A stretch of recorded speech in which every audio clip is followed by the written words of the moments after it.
papiamento tem uma história muito larga, não? Do que a gente não sabe, sei.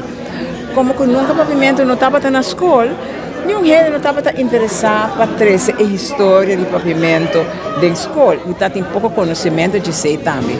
Mesmo coisas que não tem nada de Aruba, de nosso mundo, nosso ambiente, nossa história da escola, papiamento também é hobby proibido.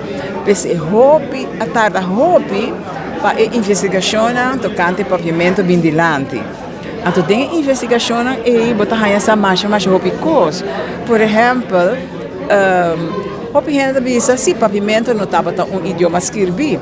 Well, nós mira a noite que para seguro trecho aí, papiamento está papiar, ampliamente tu caminha, em todo caso, ribe três isso aqui.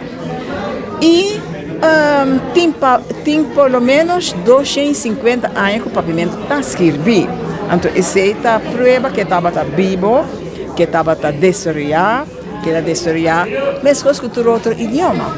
Então, está muito interessante para comparar. Mas no tempo que a minha estuda, mas estuda holandês, doctoral, então eu vou comparar texto ambio de holandês, da cabeça de tempo medieval, com o tempo moderno. Então, que é a diferença? Então, vamos começar com ela desarrollar, que te cambia, que te influencia, que estava tem, que apone com certo sonido, a cambia, etc, etc, não?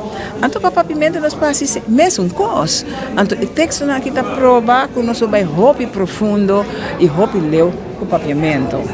Então, essa aqui na dilante está dando é arubiano, e papiador de papiamento também uma motivação e amor, interesse mais grande para papiamento. Mas se você sabe, tem uma história, então diz coisa maneira na bisa que estava tá, maneira tempo que o holandês não chega aqui não bisa já calculam kiko, sonido de calcuna, tá louco está então idioma, então asa na escola, tempo não sabe escola não bisa não papiamento não tá idioma que o pocinha e que o pocinha, a ono sa o papiamento, bom idioma materno, é o idioma de mais importante da vida, do ensinamento, do desenvolvimento intelectual e social, e seguro também intelectual. Porque o idioma pode compreender coisas que mais pode comparar, pode comparar, pode ler o idioma. E não queda solamente na decifrar, deletrar, frase que está escrita, mas também começa assim a escrever, bota assim a ler, bota assim a discutir, etc, etc. Então, isso é muito importante.